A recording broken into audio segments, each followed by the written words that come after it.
Santham Academy. Welcome to Digital Kaksha. To get updates on new videos, click the subscribe button and the bell icon. So good morning students. Today we will start another chapter of economics, that is balance of payment. So under this chapter we will discuss not only the balance of payment, that is another part of the balance of payment is balance of trade. Okay. So first we will define the what is balance of payment. So balance of payment is a financial statement, okay, like that we have discussed in the previous topic, that is government budget. So that was also a financial statement. So in the same way, all the economic transactions which normally take place between resident of a country and rest of the world. In short, India is in the context of our country, all the economic transactions which take place between India and rest part of the world in an financial year. So in a financial year, whatever the economic transaction take place are recorded in balance of payment. Okay. Now the another part of the balance of payment is balance of trade. BOT, balance of trade. Balance of trade is a part of BOP, balance of payment. That means balance of payment is a wider concept, whether balance of trade is a narrow concept. Okay. Now what is the basic difference between BOT and BOP is, in BOT only import and export of goods, that means rest of the things, rest of the transaction, rest of the other things like services, unilateral transaction will not be recorded in balance of trade. That is okay. So only import and export of goods will be included in balance of trade. Whether in BOP, all economic transaction include balance of trade itself, that is a transaction related to visible goods, invisible articles like services, unilateral transaction, transfer payment or capital transaction. That is any type of the transaction, economic transaction will be recorded in BOP. Okay. So I think that is a basic or the important difference between the BOT and BOP would be clear to you. Okay, I am repeating once again, BOT include only transaction related to import and export of goods. Rest of the transaction will not be recorded. Whether in BOP, all transactions will be recorded, all economic transactions will be recorded, unilateral, bilateral transaction related to the trade, goods and services, capital transaction, everything will be recorded. Okay. Now, while we maintain the balance of payment, under this one we are having the two components. We have to maintain two accounts, current account and capital account. Okay. So let's discuss about the current account and capital account. Now we will discuss about the different accounts which are maintained under the BOP. Okay. Already we discussed there are the two accounts maintained, current account and capital account. Like we have studied in the previous topic, government budget, we have discussed about the two types of the transaction, capital transaction, revenue transaction. Okay, in which that is a revenue transaction includes revenue expenditure, revenue receipt. Capital transaction includes the capital expenditure and capital receipt. The same concept will be followed. That means those transactions which will impact on assets and liability of the nation will be recorded in capital account, okay, which are related with the assets and liabilities. Change in assets or liability, or the assets are reducing, increasing, okay, or liabilities are increasing or reducing, that will be recorded in capital account. Okay. Three major transactions which are mentioned over here under the capital account are foreign investment. Foreign investment can come through FDI, foreign direct investment, or FII, foreign institutional investment, that is also known as portfolio investment. So which will be recorded under capital account. Foreign exchange reserve and any type of borrowing and lending. So all these three basic important components are mentioned under the capital account. That is okay. Now, which type of the transaction will be recorded in current account? Those transactions which do not impact on assets and liability side. That means except the capital transaction, rest of the transaction will be recorded in current account. Okay. So these transactions will not have any impact on assets and liability side. So that's why it will be recorded in current account. Okay. Now, what are the some important components of the current account mentioned here? Visible trade, that we have discussed, that is a part of the BOT, import and export of goods. Invisible trade, services and transfer payment, any type of the transfer payment, grant, donation, charity, all this will be recorded. One-sided payment because a unilateral transaction will be recorded in current account. Okay. Now after that we maintain the balance, or we find out the balance of both the account. Either they will have there is no balance, that means both the sides of the current accounts are equal, neither is a deficit nor surplus. In the same way, capital account also not having any deficit or surplus. That is a very identical or ideal situation, which normally is very difficult situation to be existing. Okay. So that means either current account will have the positive side, that is surplus, or negative side, deficit. In the same way, capital account will also have the surplus or deficit. Then balance of these accounts will be added to find out the balance of payment. For example, we are under current account, we are having deficit of 100 rupees, that is showing minus 100. Okay. And capital account showing the surplus of 200. That is okay. Now what is the actual balance left with us? If we added all these things, so that is a negative one, that is a positive one, that means we will have only 100 rupees with us after adjusting the current account. Okay. Now sometimes what happen, capital account that we already mentioned, capital account shows a surplus with it. Okay. Whether current account is, suppose it is not showing the positive or surplus with it,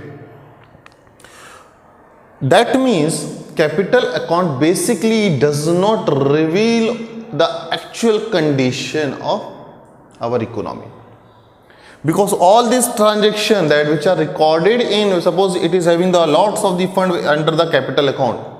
Okay. So suppose it is having the 100 minus 100 or plus 100, whatever it is, but it shows 1,000 rupees or 1,000 crore rupees or 1 lakh crore rupees under the capital account, but it does not show the actual position, reveal the actual condition of our economy, because all these transactions which are recorded, whether it is a surplus, are capital transaction. That means either our assets are reduced, we have earned through the disinvestment, okay, or somehow we have borrowed the funds from the market, from the international market, World Bank, etc., external sources. That's why whether it's showing a very positive or surplus side, but it is not earned. Whether the current account is having the positive aspect or positive side or surplus side, that means shows it is earned through the different transaction, and it is not creating any type of the liability or reducing any type of the assets. So positive balance of the capital account does not show any type of the real picture of our economy. Okay. So it must be very clear with you. Sometimes what happens, we are having the capital balance or surplus with it, and in the normal case, students saying that that is a very sound position or denoting very sound position to our economy. But it does not happen like this. Okay. Now we will discuss some another transaction under balance of payment. In the last video we have discussed about the account maintained under BOP. Now we will discuss about the disequilibrium in BOP. Okay. Naturally there are two conditions can be existent, whether it's an equilibrium or disequilibrium. Okay. So if there is equilibrium, we already discussed it's a very ideal situation, that is all the inflow are equal to our outflows. Okay. Inflow, that is receipt. Outflow basically whatever the payment we have made to outside. Now disequilibrium, basically our focus will remain on deficit. If we are having the surplus type of the balance, there is no issue. Okay. Disequilibrium having the two sides, deficit or surplus. So our focus is on basically deficit of BOP. That means our outflow is more than the inflow. That is, payments are more than compared to the receipts. Okay. Now what are the some basic factors responsible for the disequilibrium or deficit? We can classify into three parts: economic factor, political factor and social factors. Okay. Now first we will discuss about the economic factor. This is a very simple reason behind this. Suppose the articles which are produced in our country are costly than whatever available in abroad. So naturally it will increase the demand of those articles, because the same article in India, in our country, is costly. So it would be better, instead of purchasing of that article, we will import from other part of the world. That's why you will find the Chinese article, which because their prices are very cheap comparatively, are demanded more, and it creates the deficit for us. In the same way, like that, so the government has started the lots of the structural development program. So in that way, might be will have to import number of the things. Okay, it will enhance the import. Some necessary article which is also a part of our BOP, like we are not able to produce crude oil to fulfill our requirements. So naturally that is a very huge amount we have to pay for importing crude oil. In the same way, we have to spend lots of the amount on weapons. That is also one of the important transaction which comes under the BOP, we can say, which is a part of the BOT also itself. Okay. So, and capital goods. Okay. For these three articles, normally we have to spend more. Okay, which is a major component of our import, and we are not having a very good substitute of it. We are not self-dependent for this product. So that is the economic factor. Price fluctuation, that is a price differentiation. Sometimes what happens, the new resources or new market also, a new type of the raw material, new supply also we get through the abroad. So in that condition, people prefer and the import of that article instead of consuming our article. Okay. Political factor also, that is responsible. Suppose our political condition is not appropriate, it is not stable. So naturally those nations where the political condition is not stable, people will stop investing itself. Like we have discussed the FDI, FII, and this type of the investment will not take place, because the political condition of our country is not appropriate, suitable or stable. Like suppose anyone have to invest, so they will find those areas, those countries where economic and political stability is there. No one is going to invest right now in Syria, Libya, where rights of the thing of political condition is not at all stable. So as a individual also, we will focus on those countries which are more suitable, which are more politically stable. So if we are not politically stable in that condition, our inflow of the FDI, inflow of the FII will be reduced, and ultimately it will create the deficit for us. Okay. Another factor is social factor, like Every time with the passage of time, the taste, preferences, habits of the individual changes. In that condition, what happens? The transaction and import and export normally changes. So suppose it is unfavorable for us, whatever the taste and preferences change during the time of the period, and it enhances the import. That means those articles are not produced in India and not available with us. So that means we have to import that article. Okay. So in this condition, import is comparatively more than our export. Inflow is less and outflow is more. So that's why it's create the deficit for our country under balance of payment. Okay. In the last topic, we also discussed about the capital account and current account. So you can also find out the differentiation between capital account and current account. Capital account is a stock variable, okay, which is the already studied stock and flow, and whether that is a current account is a flow variable. Okay. So just I have added all these things. Now we will discuss some other transaction, other type of the account which is also maintained under the BOP, that is autonomous transactions and accommodating transactions. Now two type of the transactions are normally maintained under the BOP, and we can classify these transactions into two type of the category. One is autonomous transaction, another is called accommodating transaction.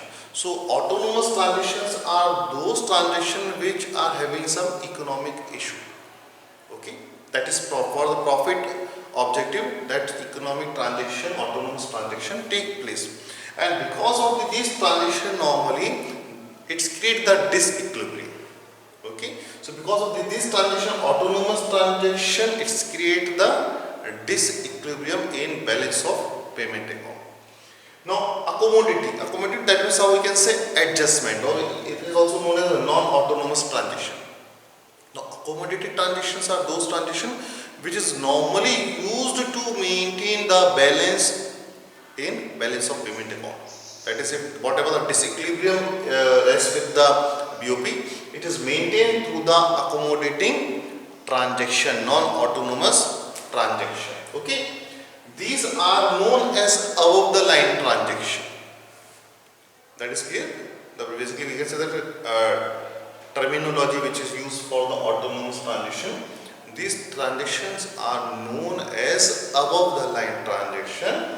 Whether these transactions are known, accommodating transactions are known below the line transaction. Okay. Another thing, in autonomous transaction, that is both the sector, public sector as well as the private sector plays a role. But in accommodating transaction, okay, in accommodating transaction only government sector play a role. That means there is no role of the private sector in accommodating transaction. Basically, whatever the disequilibrium occurs through these transactions, it is balanced through accommodating transaction. That is, such type of the adjustment entry is made by the government to maintain the BOP. Suppose it's a deficit, then it will be added. Okay, so it's why it will be somehow become equilibrium. If it is a surplus, then it will be shown by the negative sign, and it will maintain the such type of the equilibrium. Now both the condition, government will maintain the balance of payment. Okay, now sometimes what happens in the board examination, they ask about the differentiate between balance of trade and balance of current account, whether all these given under the different concept. But for the reasoning based question, value based question, sometimes they ask. Now balance of trade, that is shows the balance between export and import. Okay, that is the difference between export and import. Whether under the current account, balance of all the transactions. Okay, we already discussed under the current account all the transactions except the capital transactions. Okay, so be careful about the capital. When we say all the transactions under the current account, that means except the capital transactions. Okay. Sometimes we also get confused between the capital transaction because it is given like the capital articles are imported. Okay, like big plants and machineries are imported. So it will not be maintained under the capital account. It will be a part of current account because it's a normal trade between two nations. Okay, it's a good, it's a merchandise. So it will not be mentioned under the capital account. So balance of export and import will be included in BOT, and it is having very limited or narrow concept, narrow scope, because only the goods or visible items are included. Whether in balance of current account, all transaction, unilateral transaction, transaction related to goods and services, grant, charity, donation, except the capital transaction, all these transactions will be recorded. So it is having wider concept. Okay, so these are the some 2 or 3 basic points which we have discussed through under balance of trade and balance of current account. So I think all these transactions, all this terminology related to the balance of payment would be clear to you. Okay, please go through the chapter once again. It will somehow very helpful for you also, and you will find the difficulties when you will get the problems when you will go through the book. Thank you. Have a nice day. Thanks for watching. If you like this video, make sure to like, share and subscribe for more.